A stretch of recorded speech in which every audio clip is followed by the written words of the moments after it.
Let's begin in Abuja, where the Minister of the Federal Capital Territory, Nyesom, says suspended Governor Siminalayi Fubara of Rivers State is making reconciliatory moves and had visited him in company of two governors. Wike said this on Monday during his latest media chat with senior journalists in Abuja, where he also spoke on several issues affecting the People's Democratic Party as well as infrastructure expansion in the FCT.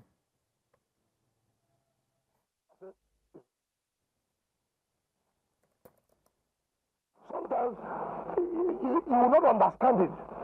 I was baffled. These are the kind of things that the role people play to make the government to succeed.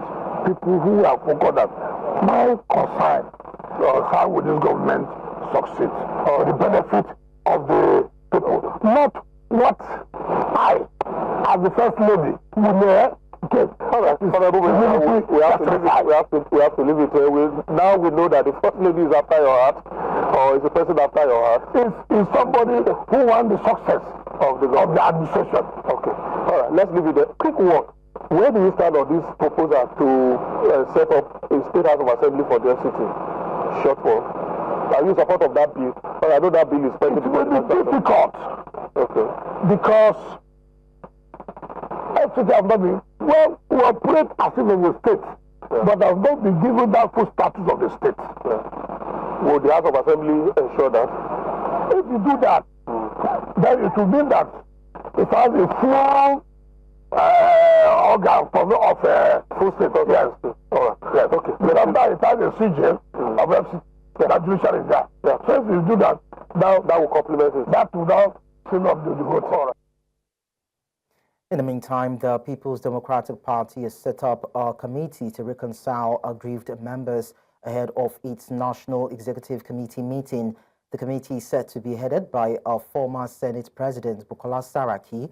This was disclosed at the end of a meeting held at the Abuja Lodge of the chairman of the PDP Governors Forum and Governor of Bauchi State, Bala Mohammed, on Sunday night. The meeting also had the Minister of the Federal Capital Territory, Nyesom, in attendance. He, however, did not speak to journalists. Briefing reporters, the Bauchi governor said the meeting was convened ahead of the party's scheduled NEC meeting, which has been slated for the end of May. He, however, disclosed that the party was strategizing to ensure that some of the states where the party had governors were reclaimed. To help make sense of this, we're joined by convener, PDP Youth Alliance for Good Governance, David Godwin. Thank you so much, David, for coming around. Thank you, Lekon, for having me. Right. It's always a pleasure. Good. Now, having Saraki head a PDP reconciliation committee, does he still have the influence? And do you think that will change anything? Thank you, Lekon, for that. But let me quickly say that His Excellency, the former president of the Senate, the 8th Senate, and former governor of Kwara State, Dr. Senator Bukola Saraki, is eminently qualified and probably one of the few senior party leaders left in the party that still commands a large number of followers and then respect among the people. So very large extent, Saraki is the only leader, one of the few senior leaders up until now that have not been caught with his hands inside the cookie jars of the APC and then some other persons who perceive that they are bigger than the party. And then to that end, I think it is only possibly one of the right moves that the party has made in recent times to see that they quickly, nip or salvage whatever is left of the party. Because a person of Dr. Saraki is one who commands a lot of respect, and then is someone that I think most of the weary members of the party feel at home with. And I think it's a good move.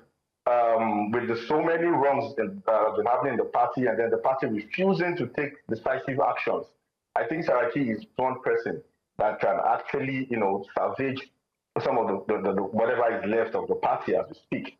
And then there's also some, people of the People's Democratic Party that believe that, look, before a reconciliation will be successful, that they feel that the party ought to have called for disciplinary measures for those who have seemed to continuously throw the party under the bus. But then let us not forget that there is also a disciplinary committee that has been set up that is headed by Tom Ikimi, the former foreign affairs minister.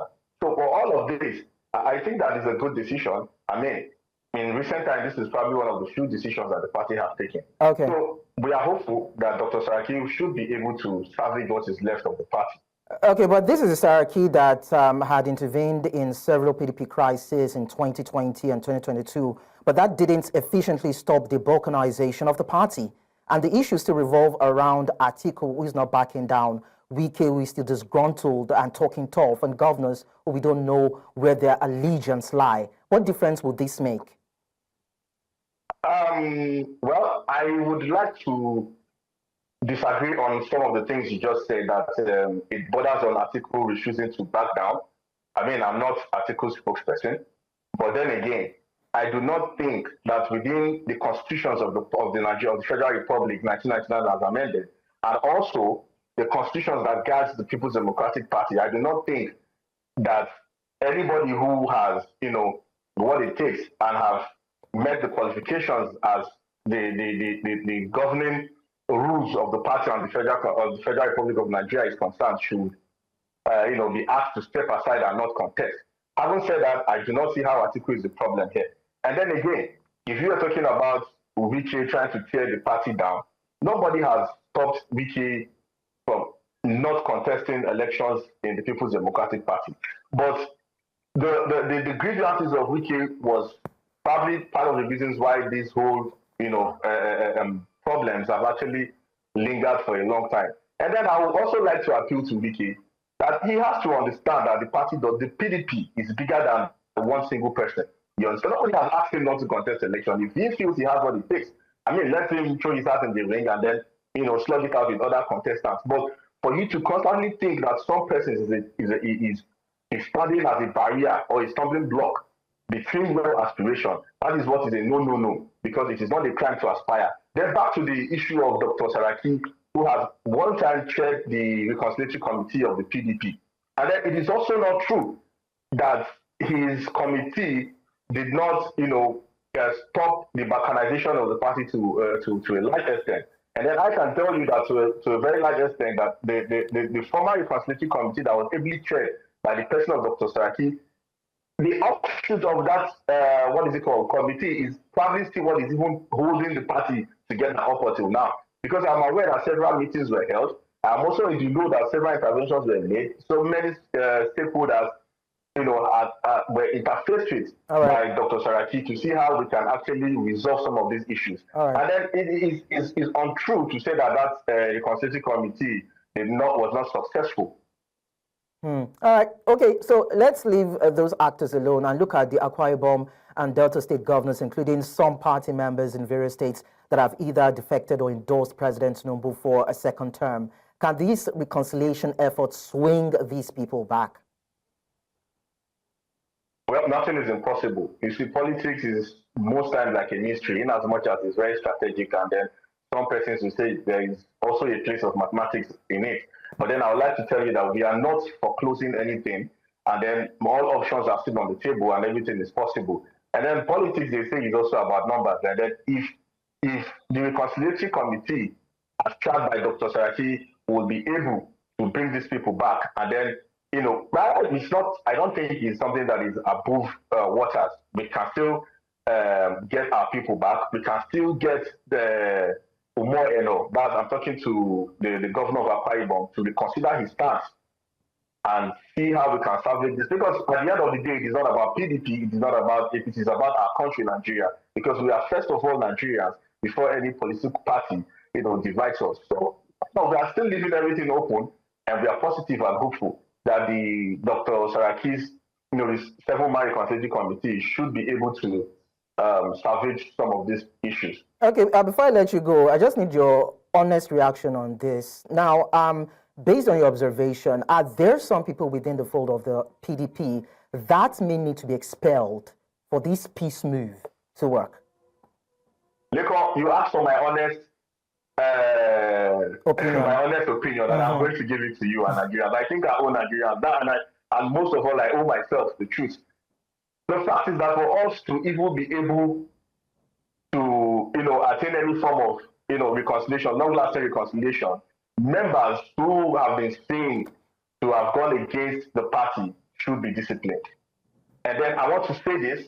I know the person of Dr. Saraki that he's probably watching this now, and I want to tell him that the feelers on ground is that most party faithfuls are looking up to him to see how we can force or enforce discipline in the party through his committee.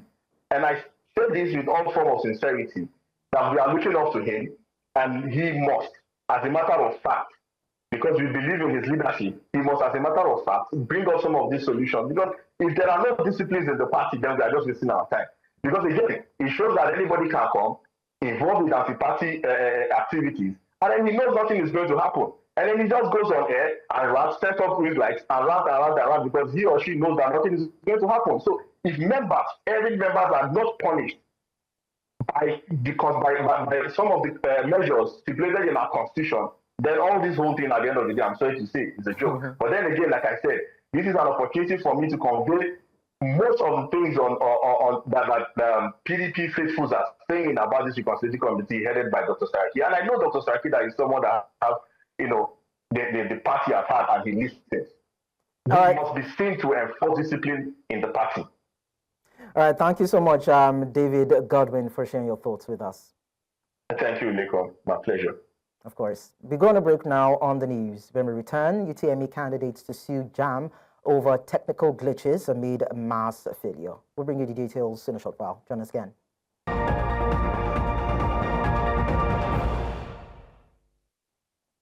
Many thanks for being there. We talk education now. Thousands of candidates who sat for the 2025 Unified Tertiary Matriculation Examination are set to file a lawsuit against the Joint Admissions and Matriculation Board.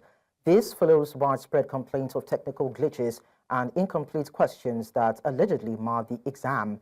Last week, JAM announced that over 1.5 million out of the 1.9 million that sat for this year's UTME scored below 200 out of a total of 400 marks. The outcome raised concerns in the country, with the Minister of Education, Tunji Alausa, asserting that the mass failure showed effective anti-malpractice efforts by JAM. However, an education advocate, Alex Onya, announced that legal proceedings would commence at the Federal High Court on Monday against JAM. Onya revealed that over 8,000 affected students had submitted formal complaints calling on JAM to release detailed marking sheets and allow candidates to verify their scores. In a related development, a public interest law firm, the Chambers of Evans Sufeli, has threatened legal action against the Joint Admissions and Matriculation Board, JAM, following what it described as widespread failure and systemic breakdown during the 2025 Unified Tertiary Matriculation Examination. In a petition addressed to the Registrar of JAM, the firm, led by Evans Sufeli, cited numerous cases of technical malfunctions, poor logistics, and alleged safety breaches that it claimed severely compromised the credibility and fairness of the examination process. Ofeli, who signed the petition in his capacity as both a legal practitioner and education advocate, alleged that the conditions under which the 2025 UTME was conducted rendered it unjust and detrimental to the mental well-being and academic future of many candidates. I'm glad to let you know that legal practitioner Evans Sufeli now joins us for this discussion. Thank you so much for coming around, Evans. Good evening. So, simply put, as regards what you said, looking at this JAM exam, so to speak, and the results that came with it. But then, would you say that the abysmal results recently published was due to the failure of Nigeria's education system, or maybe JAM itself? Well, if you compare it with that of last year, at least those who sat for JAM last year are considerably of the same age with those who sat for it this year. Okay? And if you look at the educational landscape in the country last year and this year, there's no remarkable change or difference that would have affected the outcome. Okay? So the equations are all equals on every parameter. but that last year's was better conducted. Hence, the result is remarkably different from this year's own. For this year, they came up with some adjustments, asking students to come very, very early. When they got there very early, children between the ages of 15 to 16, they didn't start the exams in many centers early. The students are put through different kind of horrible experiences. And for me, this year, JAMB did not test the academic prowess or academic capacity or intellection of the students. What they tested is the students' ability to bear excruciating conditions, to actually write the exam under strain pressure and unnecessary issues that actually destabilize the student before the exam even commenced. And that is why the outcome is so poor.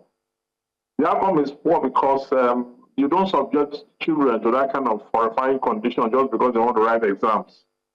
First, they have to come very early. You won't start the exam early. Some of them got missing on the way. There were a lot of irregularities. Even after the results were released, some of them, you are saying their results will not be released because they are underage. But you were there when they took the form and filled the form and filled the form. Why didn't you say that they are underage? Why would you even ask students to come that early? Why would you put them under such strain conditions, such conditions before you now set them for the exams? So at the end of the day, the responsibility of JAMB is to check students' preparedness for higher institution or higher learning, to test their intellectual capacity to undertake higher learning, okay? Now, if you conduct exam in a particular year, and because of the irregularities, because of the lack of planning and so many issues that bug the system, systemic failures and the rest of that, if you are unable to test them from the standpoint of their intellection and from the standpoint of the academic prowess to sit for that exam, write that exam, and approach higher learning, and you conducted the exam all the same, the right thing to do is to set that exam aside, to set it aside. To set it aside because there's no fairness there, okay? There's no fairness. What they went through before the exam had already defeated the purpose of that exam. So they couldn't have been in their state of mind, their regular human state of mind, after undertaking such kind of dehumanizing conditions and the rest of that. So our argument, therefore, is that that exam should be set aside and another one should be conducted, where JAMB will have to take its time to put its house in order and make sure that logistics and the rest of that are properly coordinated before students are asked to come out and write these exams. You also have technical issues where in some centers, computers aren't working. The ones that were working were failing midway into the test. And you don't expect, these are children that are very impressionable. Okay, they should be proud of their country at that age.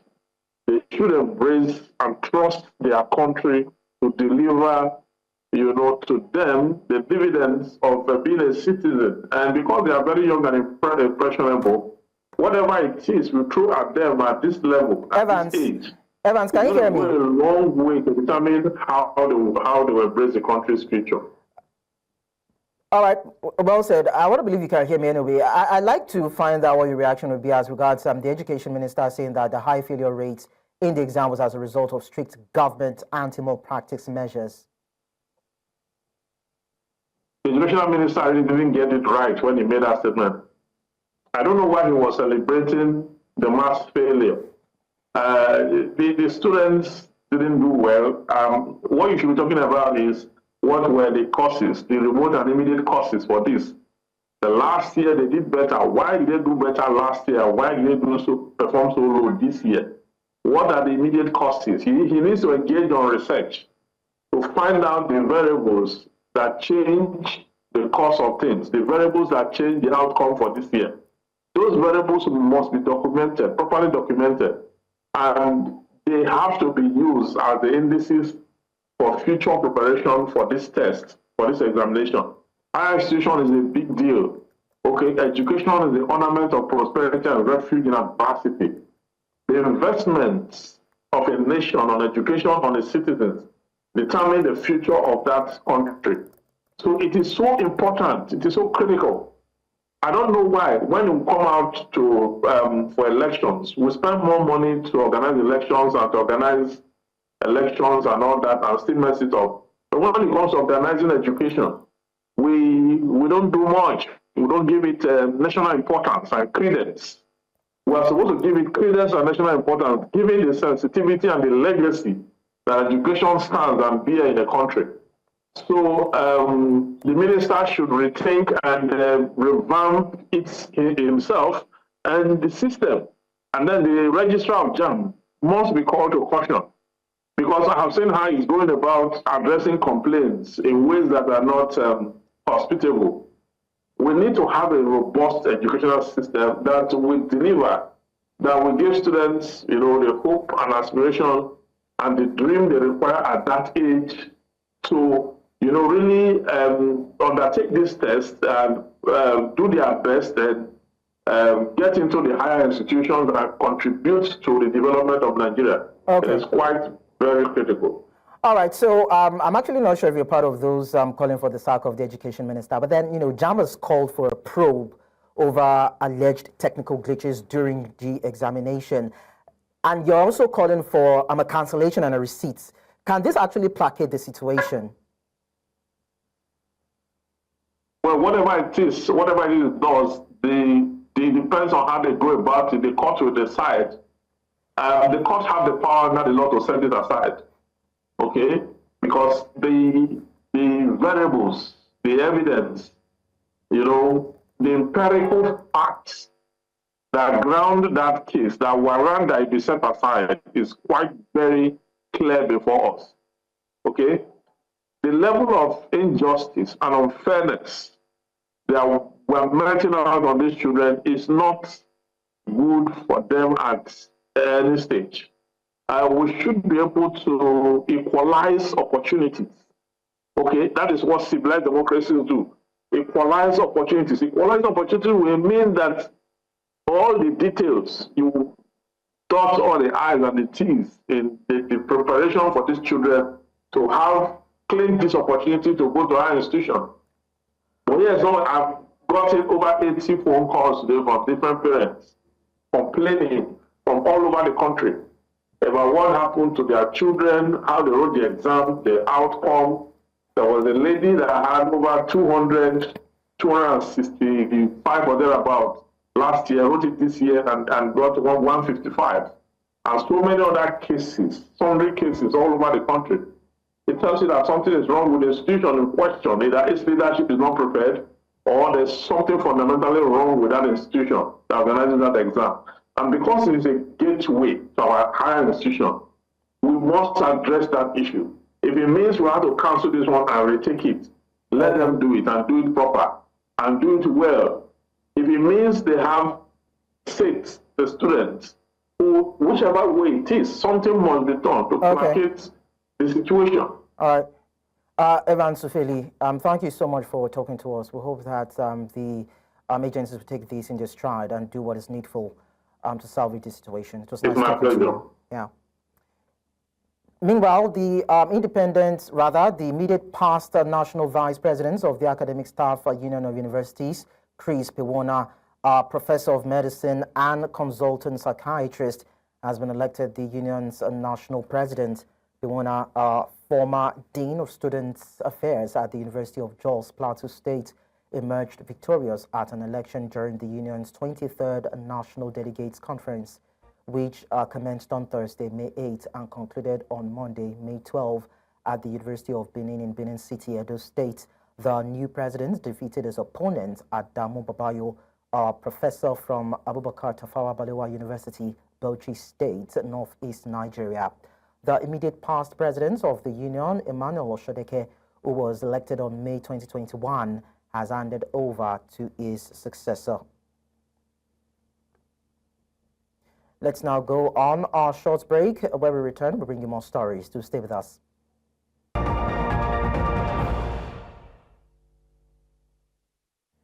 And now to security matters. Local sources say no fewer than 5 traders have been abducted at a market after a group of bandits attacked the Dogon Ruwa community in Bashar district of Wase local government area of Plateau State.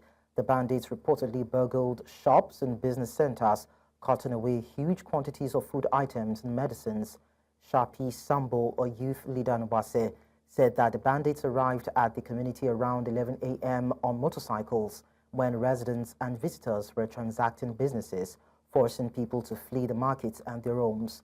The youth leader added that security personnel, including soldiers and vigilantes, have been mobilized to trail the bandits to their hideouts. And out to the power sector, the federal government has begun moves to initiate sweeping reforms to revitalize Nigeria's electricity distribution sector. The sector started with a pilot overhaul of 2 underperforming distribution companies. The move follows a comprehensive assessment of systemic challenges plaguing the discos, including governance gaps, infrastructure deficits, and commercial inefficiencies. Power Minister Chief Adebayo Adelabu disclosed the plan after a meeting with the Japanese International Cooperation Agency, which presented a roadmap titled Revamping of the Distribution Sector in Nigeria. The pilot scheme, slated to commence between May and August 2025, will target 1 disco in the north and another in the south.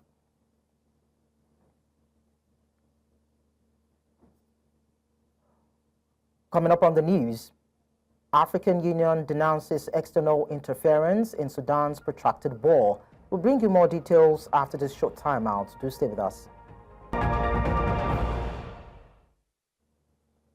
We tell you that fresh jihadist violence has killed several dozens of soldiers and civilians in simultaneous attacks on a town in northern Burkina Faso. The junta-ruled West African country has endured a decade of attacks by jihadist armed groups linked to Al-Qaeda and Islamic States. On Sunday, hundreds of jihadists carried out simultaneous attacks on a military detachment and police posts, as well as launching incursions into various areas of the town of Djibu. The town is near the tree border area between Niger, Burkina Faso, and Mali, plagued by jihadist groups. Our security source said that the assailants arrived by the hundreds on motorcycles and vehicles, practically encircling the town.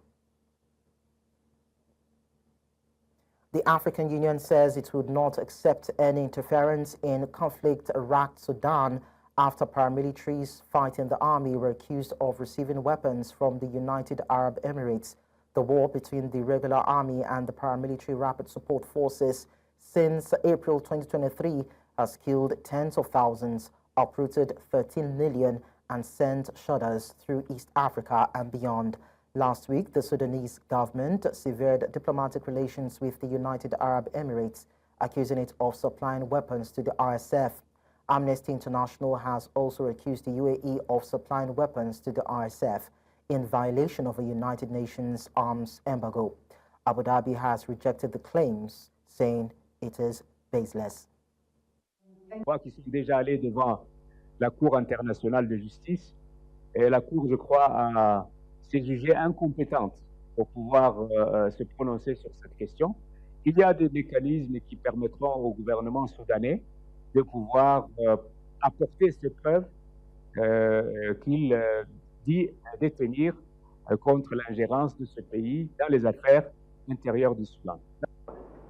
We will not support any intervention, interference of any part in the crisis of the Sudan.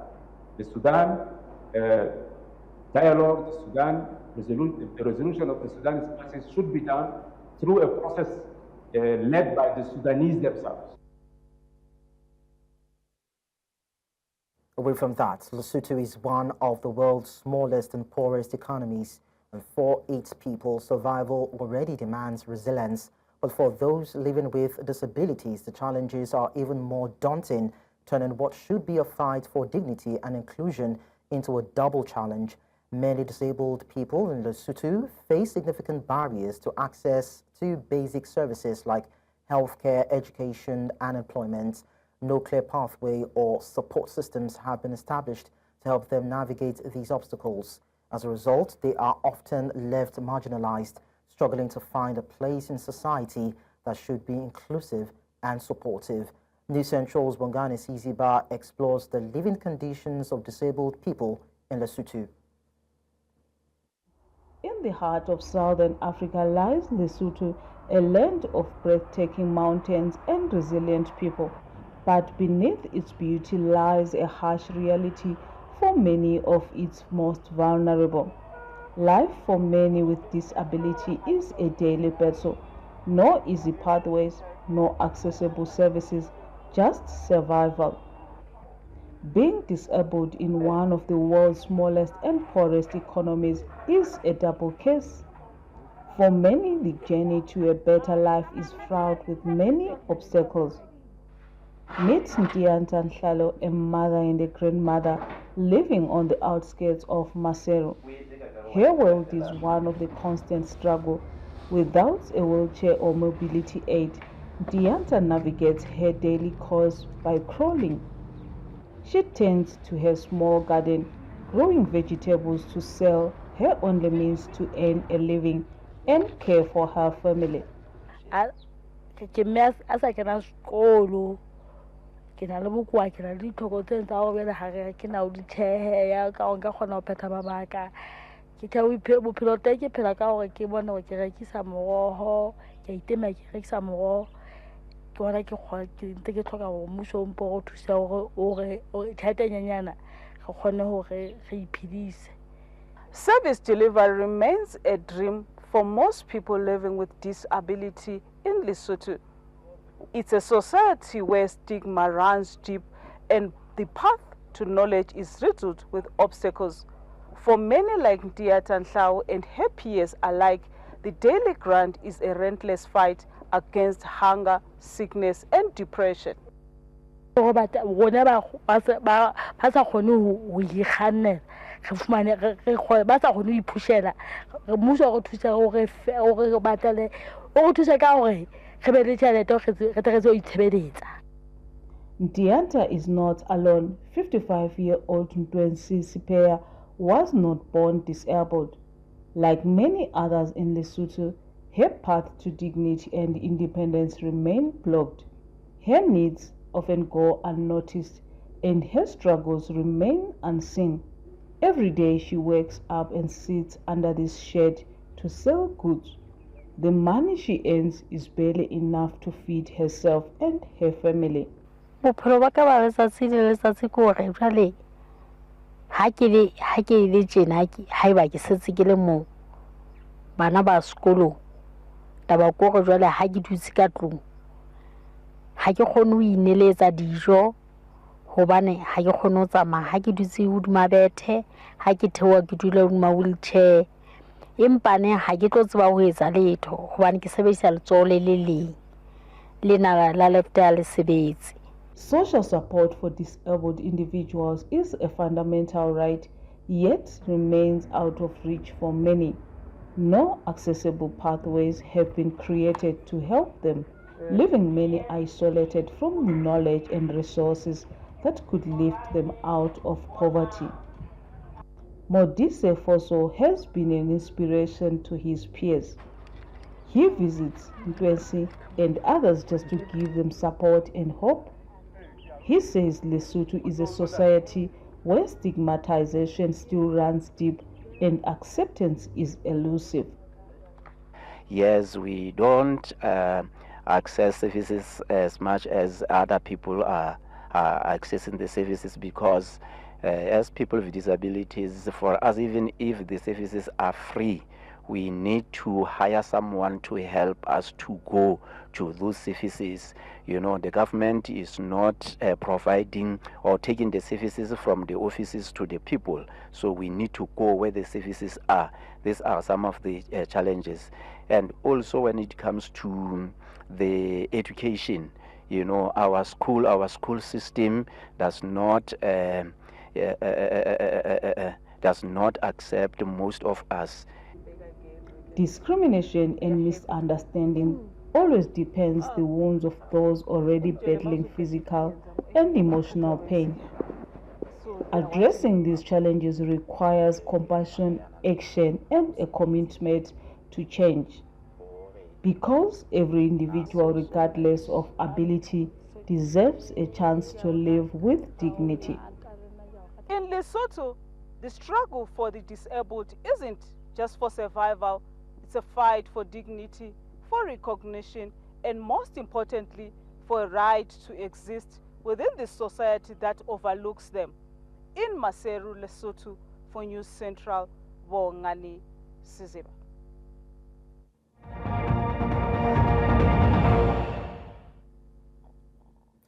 From other continents, we'll tell you that Prime Minister Keir Starmer has introduced sweeping immigration reforms aimed at drastically reducing the number of people entering the United Kingdom. The measures come as public pressure intensifies following strong gains by anti-immigration parties in recent local elections. The new policy framework includes a longer residency requirement for settlement and citizenship, rising from 5 to 10 years. Language proficiency rules will also be tightened, mandating basic education for basic English for all adult dependents. The government's white paper outlines stricter enforcement and broader deportation powers targeting foreign nationals with criminal records. Additionally, visa rules are set to be revised to limit low-skilled migration, favoring high-skilled professionals in critical sectors. More than 24,000 individuals have reportedly been deported since last July's election, marking an 8-year high. So as this white paper sets out, every area of the immigration system, work, family and study, will be tightened up so we have more control. Skill requirements raised to degree level. English language requirements across all routes, including for dependents. The time it takes to acquire settled status extended from 5 years to 10. And enforcement tougher than ever, because fair rules must be followed.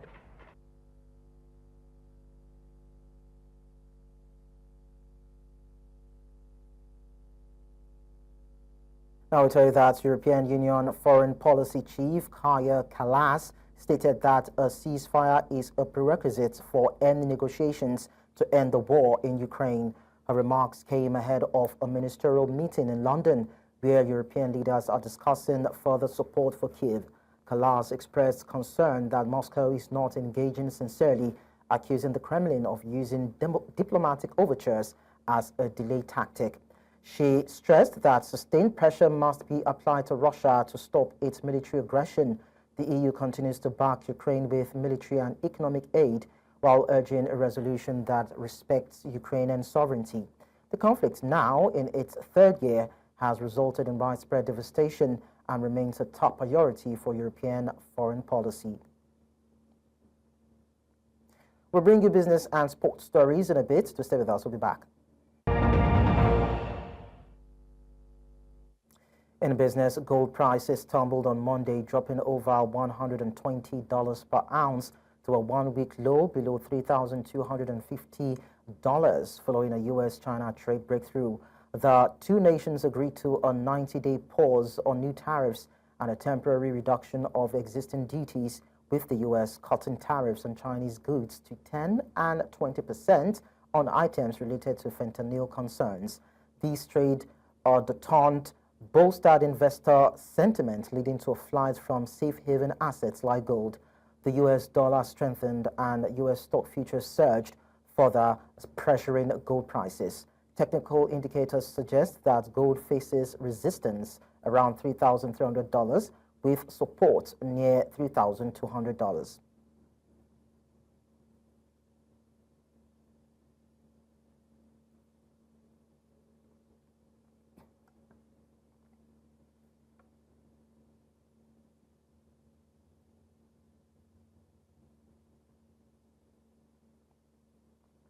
In the meantime, U.S. President Donald Trump announced plans to sign an executive order on May 12, 2025, aimed at reducing prescription drug prices by 59%, aligning with lower costs in other high-income countries.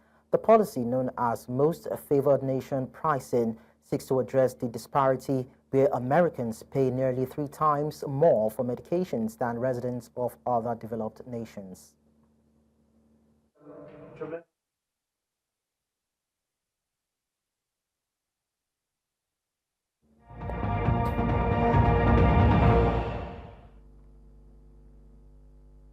In sports, Nigeria's oldest active golfer, 95-year-old Brigadier General Gaji Shapi'i, retired, was celebrated in a special golf tournament hosted in his honor. The event highlighted golf as a game of life, playable from youth through old age. Shapi'i, still actively playing, was praised for his remarkable physical and mental health, which fellow golfers attribute to his lifelong dedication to the sport.